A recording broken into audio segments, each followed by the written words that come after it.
Welcome to the Fantasy NASCAR podcast. I am Race for the Prize. Let's look at the Xfinity Series, Martinsville, review the salaries, who are the value plays at the bottom, who are the best point per dollar plays at the top. And first, go to racefortheprize.com. That's where you can get access to the Fantasy NASCAR spreadsheet, $30 for the month of April. PayPal it, Venmo it, Cash App it. Send it over, and then I will share the folder with you, and you get all the glorious Martinsville, Texas, Talladega, Dover, every single series. This will probably be a little bit longer podcast, just like the truck series, because once again, I did too much research. Maybe not. We'll see. Let's start at the bottom, work our way to the top. Dawson Cram, 4,500. Do I want to go with an extreme value play? Maybe, possibly. You can check back the previous Martinsville lineups or previous Martinsville podcasts where we talked about this. Johnny Davis, not the Johnny Davis that we once knew, but did show flashes of brilliance last week. Although Cram, just the 33rd highest rated driver, he did end up finishing 25th. So being that he was able to benefit from race circumstances, he could also benefit from race circumstances again. As I mentioned in previous podcasts about Martinsville, littered with cautions, plenty of opportunities to stay on to the lead lap. And in the Xfinity Series, we could get more pitting. We should get more pitting, whereas in the Truck Series, not a lot of wave rounds. So the back pack, the bottom 10, really stand no chance. Cram's just good enough that you're not going to cram him in, but he will be a viable option. As we saw last week at Richmond, made it work. JD Motorsports cars were actually halfway decent. They're clearly the bottom of the middle pack if you even want to consider them there. But at 4,500, maybe there is a scenario. Maybe he starts in the back. Either way, decent result last week. I don't mind it. Ogata, I'm not taking a Gase car. They wrecked their car. They're going to have two cars this week. I just don't see them putting together good vehicles.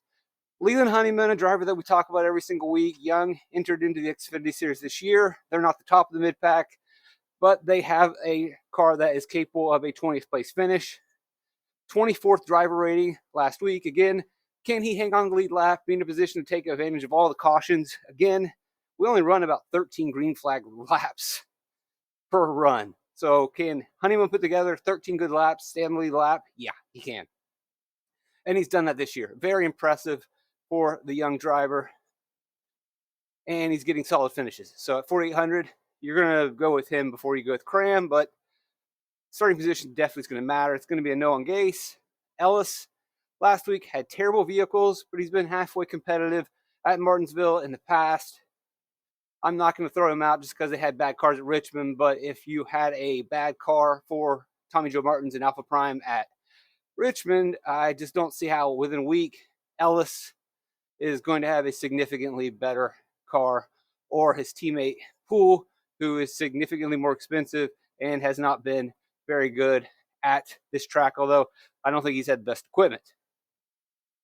Vargas is going to be a no in a Mike Harmon car, although Bailey Curry put up a pretty decent fight a couple times in the Xfinity Series in a Mike Harmon car, but that was several years ago. I don't expect that to happen. There is no reason to roster Vargas. Blaine Perkins, driver that I'm consistently talking about as a good short flat driver, short flat track racer, and decent road racer.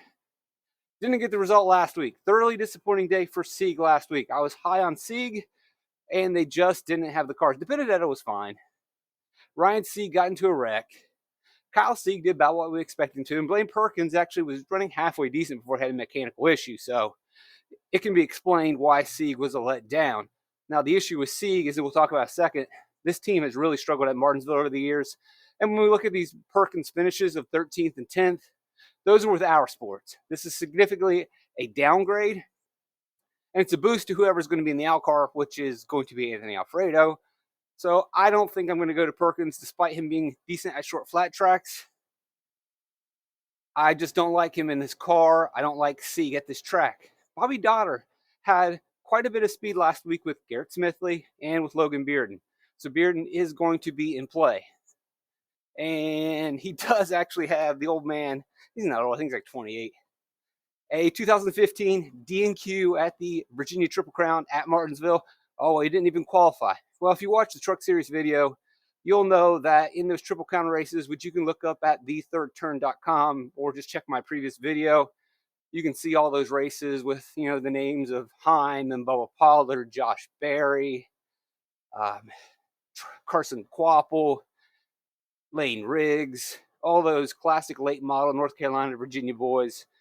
Bearden, 2015, didn't qualify, but again, like 120 or so drivers try to qualify for that race. It is a phenomenal event. Again, I am saying that because I am a Danville, Virginia local at one point in time, in between Sobo and Martinsville. So that Triple Crown is kind of a significant deal. Those are some great classic grassroots tracks.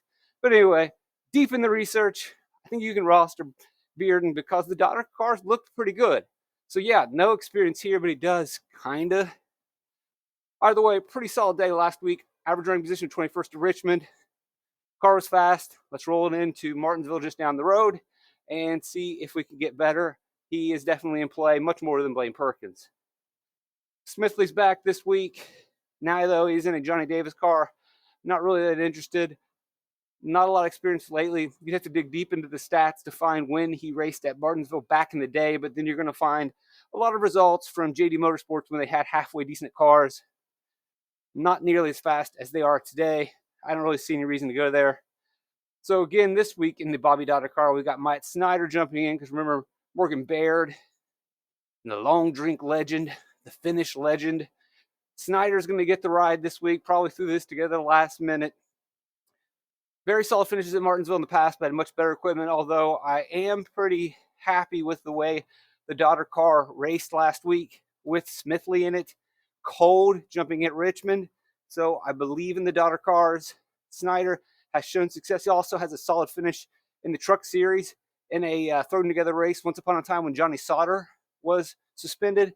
So he's been in this situation before where he wakes up and finds out, oh, I'm racing at Martinsville. It's been a place where he's been quick to adapt. Now, all those races were typically in pretty good equipment. And this is a downgrade, but that's okay because we're getting it at 5,600. By no means am I expecting a top 15 finish, but can he hang on to the lead lap and get a solid day? Absolutely. I have much more faith in him than probably Bearden. Probably, definitely more than Perkins, definitely more than Ellis, and maybe even Leland Honeyman at that, but you do get almost $1,000 more savings in Leland Honeyman. Pool, again, the Alpha Prime cars were not very good last week. Maybe they fix it. They haven't been very good at Martinsville last season. I like the guys below him more. Again, as I mentioned, the seed cars have struggled. We'll go deeper into that in a second. Haley Deegan, not the greatest results at Martinsville in the past. We can pull those up since we do have it highlighted. Might as well. We're here. Thanks for joining me. Leave a like, subscribe, share the video. Really good equipment. And he finished 20th, 19th, 19th. Not that good, my friends. Not so good, Bob. Kyle Weatherman, Mario Gosselin, doesn't really have the results there, but is having a pretty solid season. I don't really see the reason to spend up any more for him than when you get Snyder or Bearden or go really cheap with Honeyman. It's fine if you want to go there. We'll see how practice plays out. We'll see how qualifying plays out. They are in the middle to the top of the mid-pack. Worth considering. Clements, probably if you can spend a little bit more, has had a little bit more success. It's been much more comfortable. His results very comparable to Kyle Weatherman this year. I'd much rather spend up a little bit more there, but ultimately I think I would rather save with these guys at the bottom if that's the way the construction builds. Now, if I can get up from Weatherman to Clements to Alfredo, then I would go with Alfredo. As I mentioned before, if Blaine Perkins is solid in the hour car, no disrespect to Blaine Perkins, he still is a young driver, a little rough around the edges. Alfredo is a much better driver. Alfredo has some solid results with this team and has a solid finish with, I think it was BJ, surprisingly.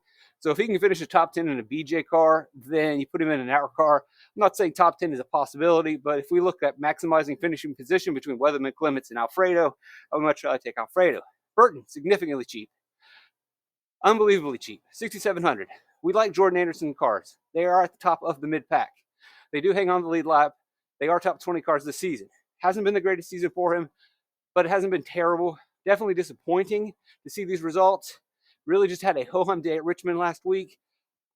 But it's not so bad that I don't think they can figure it out because obviously his teammate Parker Retzlaff had speed. So if, I don't really necessarily believe that TJM is going to get it together. But if any team can improve from last week to this week, it would be a Jeb Burton, who this is, for all intents and purposes, a home track for the Sobo native. So he can definitely improve his skills the team can definitely improve the car, and he's shown in the past, even though he has been pretty good equipment. But last year he's with Jordan and got a 9th, so good.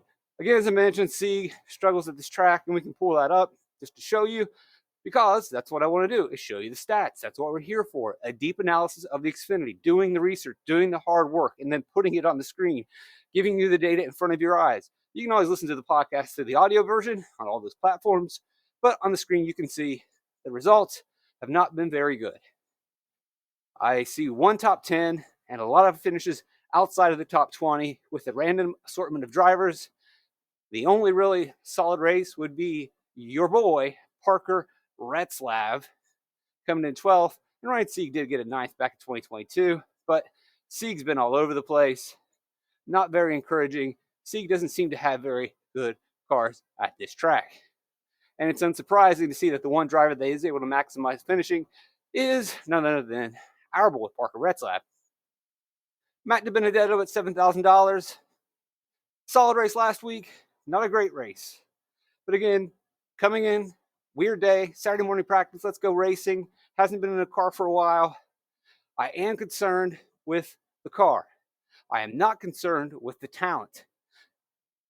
Again, digging deep. Let's look. What did DiBenedetto do in his final seasons in the Cup Series at Martinsville? Well, he finished 15th. That's pretty good against the Cup Series field. 12th, 10th, 7th, 16th, 20th. These are decent equipment. But again, he's competing against the best of the best. I know there's a Boleyn and Wood Brothers, and when he was in junk cars, it wasn't very good, but those were junk cars in a racing package that basically buried junk cars. You can believe in him. I am worried about Sieg's speed. Keep your eye on practice for that one. Josh Williams is 7,100, starting to slowly get better. It's still pretty cheap for what we believe a colored car can do. I know we've downgraded the colored cars a little bit, but at 7,100, he was optimal last week. Had a very solid day, despite a poor starting position. Still with the 16th best driver rating. Can he be that type of driver? Yes. Could he benefit from the end? Yes. So he's definitely a play. But if I can get a little bit more, then I'm definitely going to Parker Retzlaff, who had a really good week last week. As I pointed out, he actually ran probably a little bit better than where he finished. Had some issues late in the race that lowered his average running position and driver rating. Retzlaff is doing everything that we want to see. Solid finishes at Martinsville for Sieg, for Auer. We're excited to roster Parker Retzlaff at 7,300. And then we also have a note here about Chad Kendrick, his crew chief. Chad Kendrick was previously the crew chief with Matt DiBenedetto in the Truck Series. So not only was Matt DiBenedetto pretty solid in the Cup Series, 7th at Martinsville in the Trucks last year with Chad Kendrick, 15th with Chad Kendrick. So very good. Kind of knows what he's doing. Back up here, 2018, Austin Hill for Young Motorsports, getting a 9th place finish. Timothy Peters, would that have been Red Horse? Or it might have been a part-time BK Racing ride. Daniel Hemrick, these were BK Racing rides. Got a win. Chad Kendrick with Joey Logano, Ryan Blaney.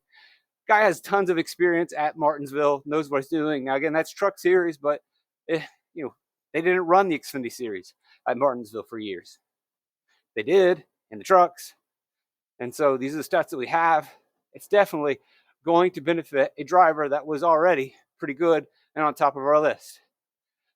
I mean, you can make a case for SVG and Gisbergen based on, well, it's about braking, it's about getting on throttle. Yeah, and you can also make a case that, man, Martinsville is its own beast, and to be a newbie and to be a guy who really is just out there turning laps every single week, trying to get better, not really passing drivers. Sure, I'll take that at a cheaper price tag, but at $7,500, you're overpaying for a guy who's really just trying to fit into the series. Parker Cleveland, $7,700. I don't mind it. I really don't. He has been very solid this season. Driver ratings of 6th and 5th at the plates. Okay, who cares? 10th and 13th, though, Las Vegas and Phoenix. 10th at Richmond. These are the races that we're circling. Is he a top 10 driver? Yes, he is. Could he benefit at the end and maximize his finishing position? Yes, he can. At $7,700, he's very affordable. What's our note on Scott Borchetta and the big machine rides? Have they been good at Martinsville? The answer is, yeah, they've been okay. Clearman, 10th, 17th, got a 7th with Nick Sanchez. Jade Buford, cracking out 22, 17, 19. That's pretty good. That's pretty decent. And almost finishing on the lead lap of every single race except for that 22 for Buford, who finished one lap down. So I would expect it to be pretty decent equipment. I am winded today. But that's what happens when we do long podcasts. Corey Heim, as I mentioned in the previous podcast, very solid results in the late model races in the Virginia Triple Crown at Martinsville, has the experience, won the race in the Truck Series last year, 30 hog points, Dominator points, whatever. What about Sam Hunt? Do they put together decent Martinsville vehicles? The answer again is, yeah, pretty good, but not that great. But again, you do have to say, like, hey, Connor Mosack, probably not going to be good at this type of racetrack. But Kaz Grala, Derek Griffith, they're getting top 15s, halfway decent. Not the best of the mid-pack in the past, but much better than Sieg. And we do love Corey Heim. We do love what TRD is doing. He's been very fast in the Xfinity Series. Third highest driver rating last week at Richmond. I think you can get very excited. Same thing for Taylor Gray. Heim's probably your favorite to win the Truck Series. Taylor Gray is the dark horse candidate. It's kind of crazy that Corey Heim or Taylor Gray is more expensive in the Xfinity Series, but then again, it makes sense. He is in a JGR Toyota. He was optimal last week. Looked phenomenal at Richmond. Why won't he do that again? Very solid in the Truck Series at this racetrack. Love that play. Just as much as Corey Heim. I know on paper, well, this is a Sam Hunt, but the Sam Hunt ride is very well funded this year. The resources are going into it. We've seen in the past when John Hunter Nemechek had a very solid ride with Sam Hunt and TRD development, he could put together some good performances. That's what we are seeing from him. Brandon Jones, you got to downgrade him a little bit because he did have Jeff Mindering as his crew chief and was phenomenal. I think without Jeff Mindering, you're not going to get the performance. Has not been that great this season. Wrecked last week. It happens. You just have to deal with it. But ultimately, you're not getting a lot of savings, and I don't know if the upside is there. Carson Quapple, getting a part-time ride. Everyone is super excited about this kid. A lot of these young late model or even old late model racers we're really pumped about. You saw last week what Bubba Pollard was able to do in this vehicle. Now we've got Carson Quapple. Quapple does have some NASCAR experience in the Truck Series, or well, which one are we looking at? Oh, we're looking at Third Turn. And we can pull up. So if you want to go dig deep, thethirdturn.com, you go down to Virginia Triple Crown, and we can look at these specific races between Sobo, Langley, and Martinsville. Finished third. And these are very competitive fields, the best of the best. If you're in the South, you know what this is all about. You're going to see familiar names. Peyton Sellers, former winner, he outraces him. This is a photo finish. Quapple probably could have won. We all know Quapple's been on absolute tear in the Cars Tour and in these late model races. Always big names. You got Caden Honeycutt is also in this race. Very solid drivers every single time. We'll go back and look at another one. That's 2023. Let's go ahead and dig even deeper. What do you do in 2022? Good. Love it when the page is slow. It gives me time to catch my breath. Third at Langley. Second at Martinsville. There's Peyton Sellers again. Caden Honeycutt. Corey Heim. Bobby McCarty. Even Mason Diaz in there. Very solid day. Very strong. Has experience. So, yeah, you're not going to see anything on here in terms of Xfinity Series, but if he can race a late model, he can do it. And as we've seen in the past, this is where Josh Berry had that big breakthrough, not any Xfinity Series history, I believe, at Martinsville. Comes in with that part-time ride and basically saves his career for Junior Motorsports. Could Carson Quapple be the next Josh Berry? Well, Josh Berry was kind of an older guy. Carson Quapple was the real deal. He's going to be a full-time driver. He is the next guy. I mean, Riggs got his year in the Truck Series with Front Row. Next in line is going to be Carson Quapple, will be the guy in 2025 that we're following every week. AJ Allmendinger, decent short flat track racer. I think you're overpaying for this colored car. He has a chance, but in this price point, not really that interested. Riley Herbst, really good day last season. Remember, he closed the season out really strong. So I imagine they can take those notes from last year where they closed out strong and continue the process. At 9,000, he can lead laps, run fast laps. One of the things worth mentioning in the previous races, because of all the cautions, because of all the craziness that unfolds, He could very well win this race, not really be the lap leader. You look at Justin Allgaier last year, average running position of 9th. He did have the second highest driver rating. He gets the win despite the fact that Sammy Smith absolutely runs away with the race. So maybe someone runs away with the race again and stuff unfolds.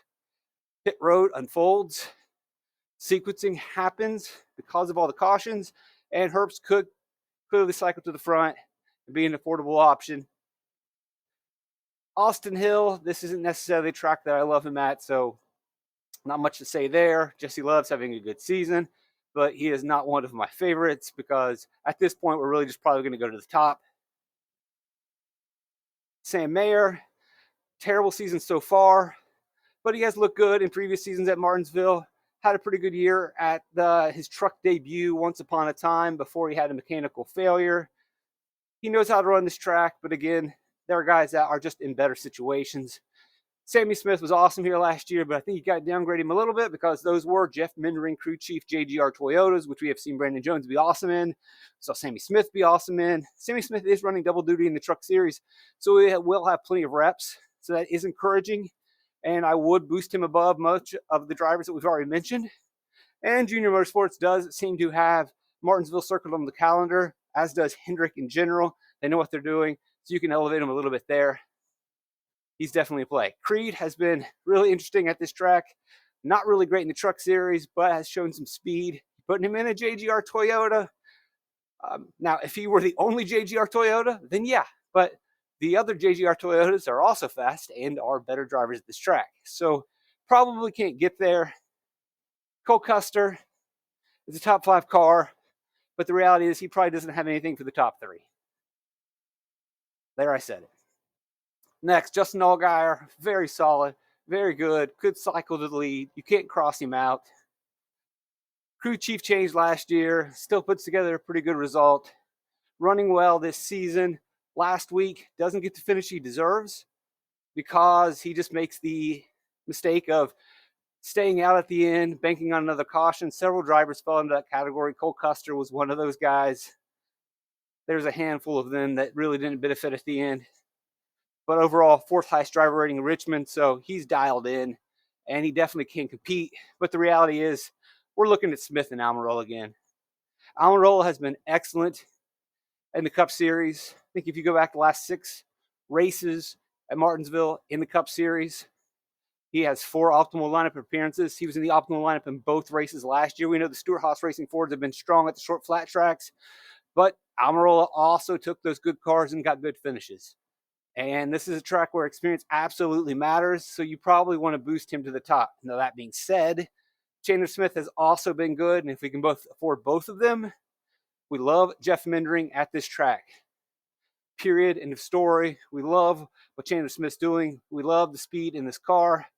Martinsville might be a place where he struggles a little bit and not be as exceptional like we see at Phoenix or we see at Richmond, but it's right there. It's very close. It's a degree of difference.